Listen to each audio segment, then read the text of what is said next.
ومن أحسن قولا ممن دعا إلى الله وعمل صالحا وقال إنني من المسلمين. الحمد لله رب العالمين وصلى الله وسلم على نبينا محمد وعلى آله وصحبه اجمعین. اما بعد، اسلامی بھائیوں، 10 دسمبر 2021 بروز جمعہ کو سعودی عرب کی ہر جامع مسجد میں تبلیغی جماعت سے دور رہنے پر خطبہ دیا گیا. ایسی کیا باتیں پائی جاتی ہیں اس جماعت میں جن کی بنا پر اس جماعت سے دور رہنے اور ان کے ساتھ نہ نکلنے کی تلقین کی جا رہی ہے، سوائے اس شخص کے جو انہیں نصیحت کر سکے اور ان کی غلطیوں کو واضح کر سکے. لیکن افسوس کہ ایسے لوگوں کو سوائے بیان اور فضائل کے اصلاح کا موقع کبھی نہیں دیا جاتا.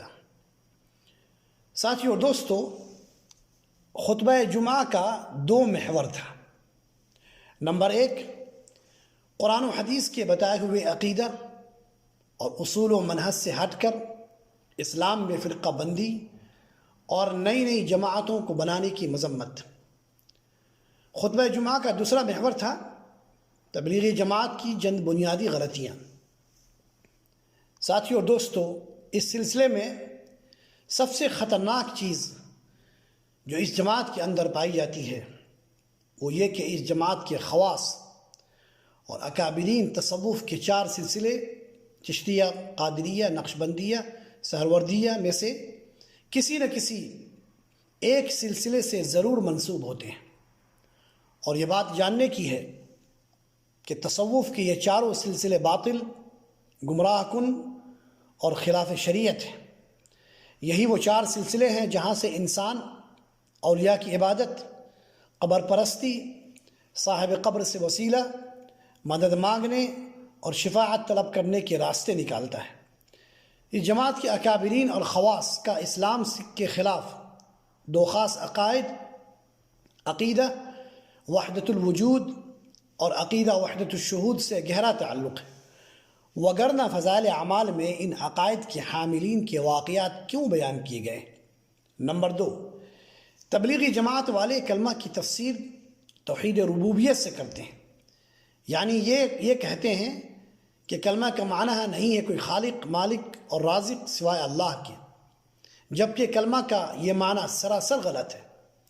کیونکہ کلمہ کا اگر یہی معنی ہوتا تو مشرکین کو اعتراض کیوں ہوتا، اور مکی زندگی میں 13 سال تک صرف اصلاح عقیدے پر زور کیوں دیا جاتا؟ کیونکہ وہ لوگ تو اس بات کا اعتراف کرتے تھے کہ اللہ سبحانہ و تعالی خالق، مالک اور رازق ہے.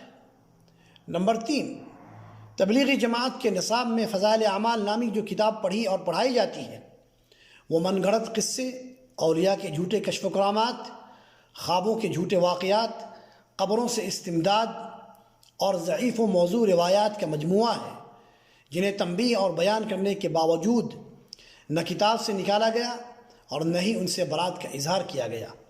دین کی تبلیغ کے نام پر یہ کتاب ایک بھدا قسم کا مذاق ہے جس کا شکار بھولی بھاری عوام بن رہی ہے. فضائل اعمال میں صوفیہ کے ارشادات اور واقعات کو دیکھ کر بلا تأمل یہ کہا جا سکتا ہے کہ اس جماعت کا تصوف سے بہت گہرا تعلق ہے، اور صوفیہ سے عقیدت کا صاف مطلب ان کے عقائد سے متاثر ہونا اور انہیں قبول کرنا ہے. فضائل درود اور فضائل صدقات صوفیہ کے واقعات سے بھرے پڑے ہیں. در حقیقت یہ جماعت لوگوں کو صوفی بنانے کی ایک عالمگیر تحریک ہے. نمبر 4، جماعت والے عموماً شرعی علوم سیکھنے سے بھاگتے ہیں.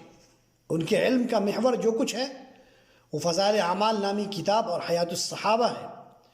یہی وجہ ہے کہ وہ جماعت میں رہتے ہوئے بھی جاہل ہی رہتے ہیں، بلکہ صراحت کے ساتھ یہ کہتے ہیں کہ ہمیں علم نہیں، ایمان کی ضرورت ہے. اور اس طرح یہ لوگ کئی قسم کی بدعات میں ملوث پائے جاتے ہیں جس کا انہیں احساس تک نہیں.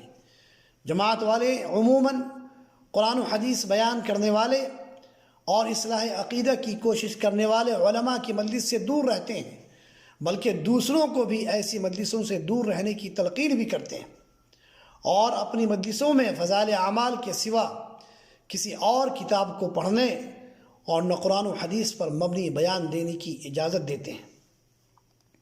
نمبر 5، ساتھیو دوستو، اسلام کی ایک بنیادی چیز بھلائی کا حکم دینا اور برائی سے روکنا ہے۔ یہ جماعت اپنے حساب سے بھلائی کا حکم تو خوب دیتی ہے لیکن برائی سے کبھی نہیں روکتی۔ یہی وجہ ہے کہ اس جماعت کے خواص کے ساتھ عوام میں بھی خلاف شرع باتیں پائی جاتی ہیں، لیکن ان کے خلاف بولنے والا کوئی نہیں ہوتا۔ دراصل یہ چیزیں ان کی نگاہوں میں غلطی نہیں ہوتی، بر صغیر کے طول و عرض میں شرکیات اور بدعت و خرافات اور ان کے اڈوں کی بھرمار ہے، لیکن مجال ہے کہ کبھی جماعت کے لوگ کھل کر اس کے خلاف آواز اٹھائیں، جبکہ دعوت کا آغاز اصلاح عقیدہ سے ہونا چاہیے، پہلے توحید، پھر نماز اور فضائل وغیرہ۔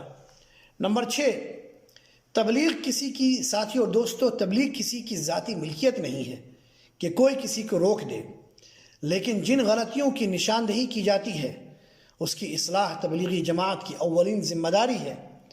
تبلیغ کے لیے بنیادی شرط یہ ہے کہ پہلے بنیادی علم حاصل کیا جائے، پھر تبلیغ کیا جائے۔ اور تبلیغی جماعت میں علم کہاں سکھایا جاتا ہے؟ وہاں تو فضائل اور صوفیہ کے واقعات ہی برسوں سے دہرائے جا رہے ہیں۔ ساتھیو دوستو، اسی لیے دنیا کے مختلف گوشوں سے اور خاص طور پر سعودی عرب کے معتبر علماء ان کی خرابیوں کو واضح کرتے ہیں اور عوام کو جماعت میں جانے اور 3 دن یا چلہ کشی سے منع کرتے ہیں، یہاں تک کہ جماعت والے اپنی غلطیوں کی اصلاح کر لیں۔ اللہ سے دعا ہے کہ اللہ ہمیں سیدھی راہ پر چلنے والا بنائے، آمین۔ وآخر دعوانا ان الحمد للہ رب العالمین، وصلی اللہ وسلم علی نبینا محمد وعلی آلہ وصحبہ اجمعین، والسلام علیکم ورحمۃ اللہ وبرکاتہ۔